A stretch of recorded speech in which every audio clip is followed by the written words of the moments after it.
Hello and welcome back. Today we're going through more items I've been buying from the Royal Mint. Now it hasn't been an awfully long time since I did one of these videos. Normally there's quite a few months between me releasing these kind of videos as I build up with the coins that I've been buying, but the Royal Mint have been on a little bit of a releasing spree. In fact, 4 of these boxes arrived with me by the end of the week the last time I put one of these videos out. So it's been an expensive time of the year, to say the least, because so many coins have been brought out recently. I think this one is one that this wasn't a recent release. I've just been waiting a long time for it to arrive. So we'll get into the first one. What's going on here? So these I have opened already, of course. I bust open the bottom of it to get in, just to check the condition of the coin, because usually I have these for quite a few months before one of these videos gets made looking at what I've been buying. So, Maid Marian, which I've been waiting for a while. I think the BU version arrived before the silver, but this is from the Robin Hood trilogy that were previously minted as bullion coins and then have been re-released as proof and brilliant uncirculated coins. I quite like this series, I must admit. It's Myths and Legends. The King Arthur ones were the first to come out with a proof version, and I think they obviously did so well they decided to redo the Robin Hood set. But no, very nice coin. Now what I always do when I get coins is make sure that the capsule is tightened. Sometimes if you think of this like a clock face, it's less than a 5-minute turn, and for the ones that I have done that for, they haven't seemed to tone as badly as some other coins, so I think that's preventing air getting in and out must be a good thing. But no, superb coin, very happy with that. I think it's very cool. What number did we get? Now numbers don't always matter, it's just nice trying to get a low number. 365. Very limited run of these though, 1500 in this presentation. 1510 of the coins were minted, so 10 of them were minted for other purposes rather than this little set. But no, very, very cool first coin. Up next then, what have we got? Oh, dinosaur. So this is Stegosaurus, which I think is the current Strike Your Own. In fact, I now have that booked, so if you want to come along and say hi, I am going to the Royal Mint on the Sunday the 28th of this month. I think I'm on about 1 o'clock or 1:30 or something like that. So if you want to come along and say hi, feel free to come along and say hi then. But no, I think this is the current Strike Your Own. We've got one more to go, haven't we? The Diplodocus. But no, this is there was a version with colour and without colour. I think we might have looked at the version with colour in the last video, and this just arrived a little bit later. So this is the one that's really cool. So again, the silver proof comes with a version with and without colour as well, and I thought, oh dear, this is going to be very, very expensive then, having to buy 2 silver proofs for each release. Maybe I'll just pick one of the types. But then I saw the mintage of these, and my goodness, they're low. But look at that, isn't it? It's a lovely sort of ripply effect in the background field you can see. I think that's gorgeous. Very, very cool coin. I was very happy with this one as well. Now there was only a mintage of 500. That's really low for a silverproof 50p. So naturally it's going to be a low number, 301. But no, I must admit, if it had been a higher mintage, I seriously would have considered paring down what I was going to buy, because so many coins cost so much money. Coming up next then, oh, if I get my fingers around the box, let's have a peek. It is Diplodocus with no colour again. It's a 3-coin series, these dinosaurs. What was the first one? The T-Rex came out at the end of last year, has been the Strike Your Own. Stegosaurus obviously just come out this year, and is the current Strike Your Own. Diplodocus, I would think it's a safe bet that this could be the next Strike Your Own. But no, another really cool design. I really like these dinosaur coins. They look lovely. Let's see this one. So this is the silver proof version without colour again. Again, that lovely ripply texture in the background field. I think that's absolutely stunning. Very, very cool coin. And again, mintage of only 500. So guaranteed to be a lowish number. 439, so that's quite a high number within the series run.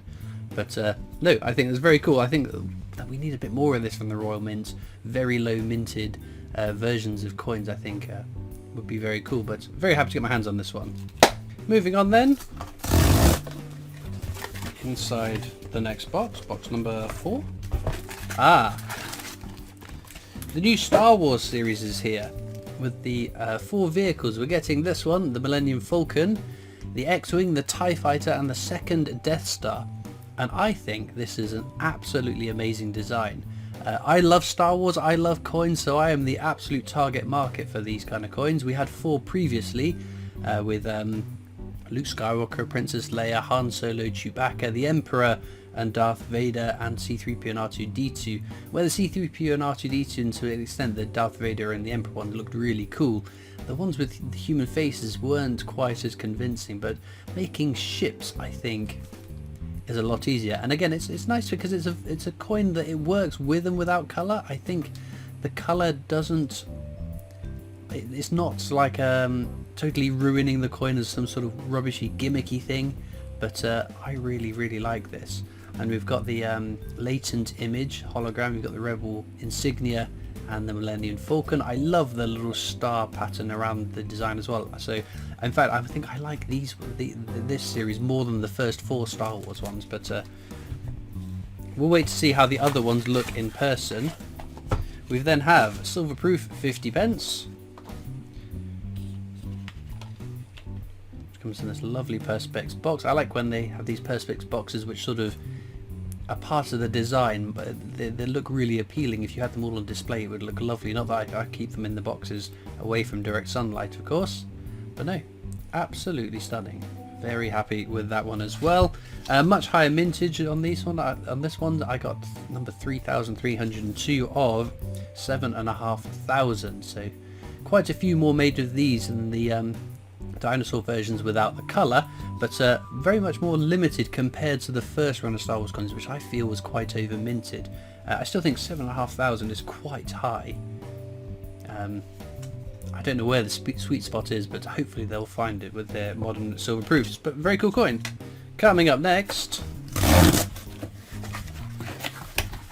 so this is the latest Bond. Well, not the latest. I think there's one more to come. A series which is a big percentage of my Royal Mint expense this year, because we've got 6 £5 coins coming out celebrating different decades of Bond. So this is Bond of the 90s, so we don't have many left to go, and we've got this sort of speedboat in it, which is very cool. I'm sure it's not a speedboat. I'm sure a Bond fan will correct me and say, well, actually it's not a speedboat, it's a blah blah blah blah blah. But no, really cool coin. I like that one. I was going to skip on the Bond series until I saw the design. I thought that actually looks really, really smart. I know we've had quite a few Bond coins in the past from the Royal Mint. So this is the 1 ounce silver proof. And there we have it. It looks gorgeous. I really like this coin. The series is absolutely stunning. I just wish it was spread over a few more years, so it wasn't quite the expense in such a small period of time. But no, very, very cool. And in terms of numbers, I don't know what the mintage were on these.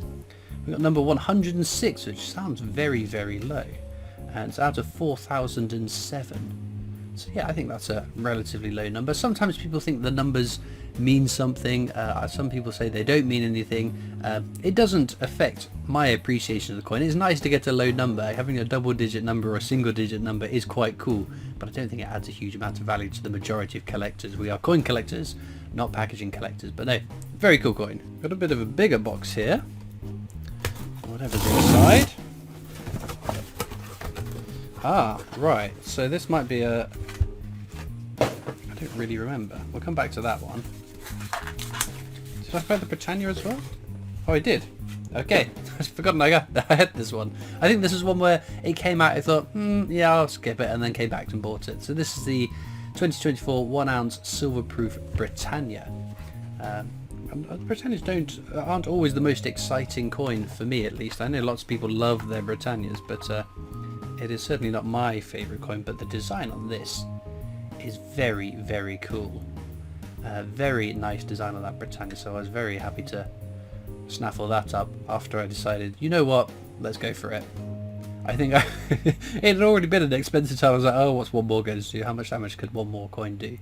But no, very nice. Number 2,154 out of 3,500. So 3,500 minted for this singular set.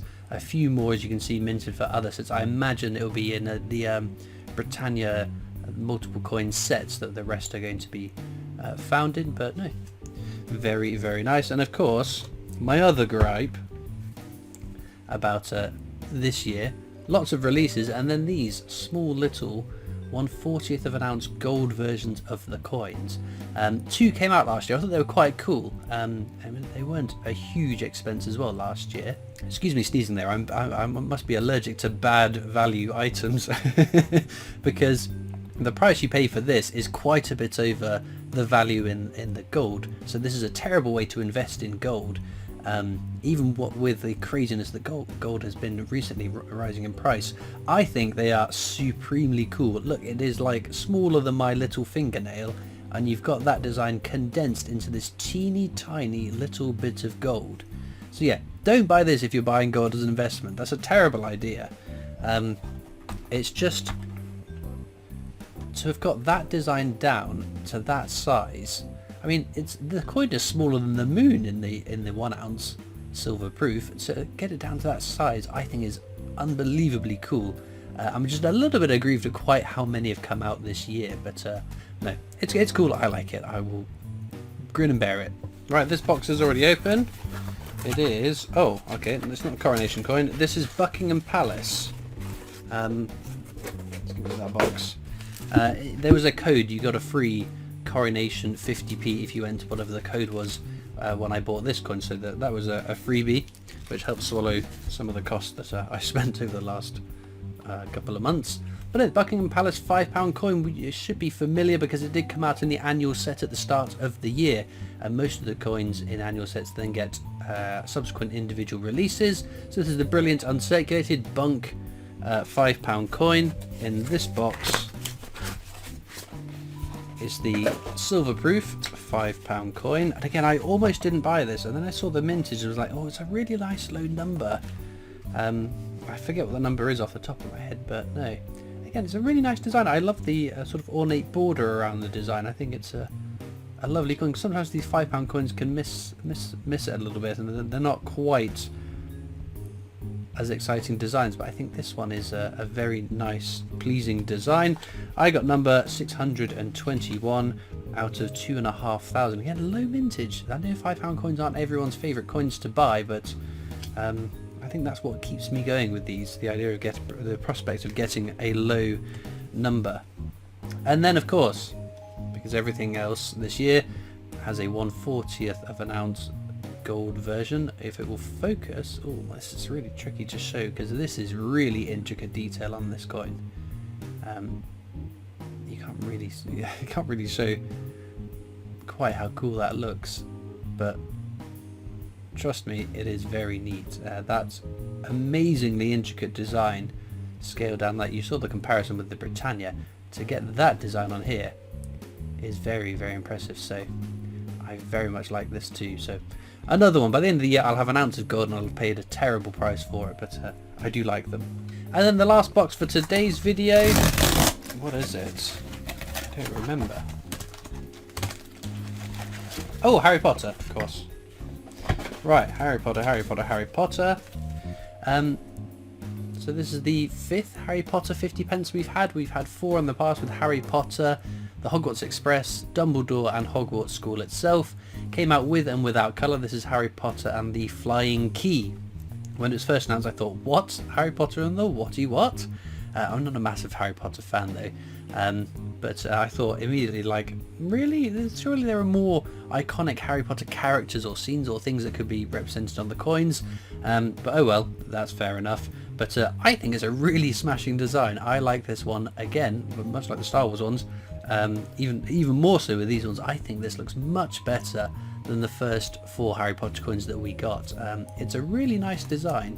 Again, works with and without colour. sometimes you need the colour to differentiate the design, but I think that's really cool. So, and again, not being a Harry Potter fan, they've done well for me to like that. And then in here we have the silverproof 50 pence. And again, it says something. Well, this is in a capsule. I'm not touching the coin itself. It's just it was a little bit crooked. So what does it say? They're not birds. They're keys. I could have told you that. Anyway, not birds. They're keys. Okay, maybe a Harry Potter fan will understand that reference more than I. But no, very nice. Much improved design on the last Harry Potter coins we've got. It does say the winged keys at the bottom there. I haven't spent much time looking at these, I must admit. And then I got number 4,315. Again, I think it's reduction in the mintage figure from the previous Harry Potter series, which again I think they did over mint. 8,000 is mintage on this for the 50p silverproof set. Well, not set, but you know what I mean. Be interesting because of course these numbers, these limited edition presentation numbers, that is a ceiling. That is the maximum that will be produced, the maximum the Royal Mint will sell. Doesn't mean they will sell out. So it'll be interesting in a few years time to find out exactly how many of these were bought by collectors. It could end up being really, really low. They could end up selling out the whole run. Who knows? We won't know for many, many years. And then of course, again, everything comes out with a 1/40th of an ounce gold version.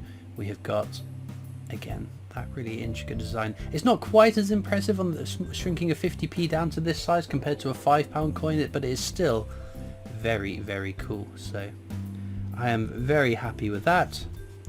Limited run on these, I think 2024. Oh, there we go.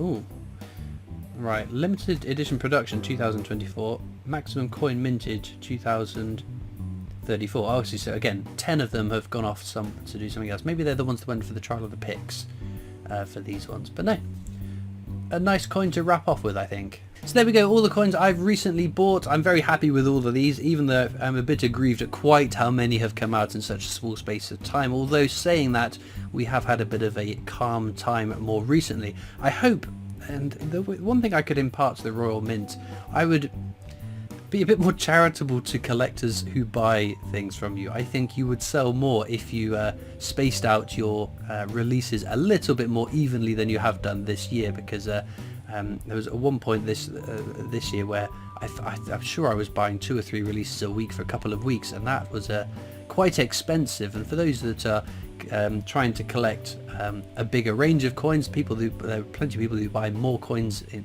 gold and in higher quantities than I do, but there are plenty of other people collecting on a bit more of a budget, and I feel sorry for people that might feel a bit, if you can't keep up with the releases, then you might just stop, and I don't think that's good for collecting. So one thing I would pass on to the Royal Mint, obviously these Brilliant Circulars aren't so much because they are minted unlimited up to however many get bought. So you could leave these to the end of the year and buy them all together at the end of the year, rather than having to or wait a few months until you've got a bit more money to buy them. But some of the limited edition ones, yeah, it's a bit of an ask from the Royal Mint recently to keep up with releases. So I can totally appreciate why some people are going to be slimming down what they are buying, or even stop buying it entirely. So there we go. A bit of a moan, but I'm sure echoes many thoughts out there as well. As usual, there are links in the description of this video across to my coin collecting Discord server if you want to come and join that. There are also links to my other social media channels, the PO Box address if you want to write into me, and a link to the Britannia Coin Company's YouTube channel, the company I'm working for, that I do work for as my day job. So please check their YouTube channel out as well. Let me know what your favourite purchase recently has been. For me, I couldn't pick. There's too many very, very nice coins. I was going to say maybe the dinosaurs, but then I'd like the Star Wars one. I even like the Harry Potter one. Let's just hope that it's a little bit longer between these videos coming out. So the next one hopefully won't be such a swift release after having done this one, because it's been an expensive time as it is. Anyway, all it leaves me to do now is thank you so much for watching. I hope you've enjoyed, and I'll see you next time for more coins. Bye.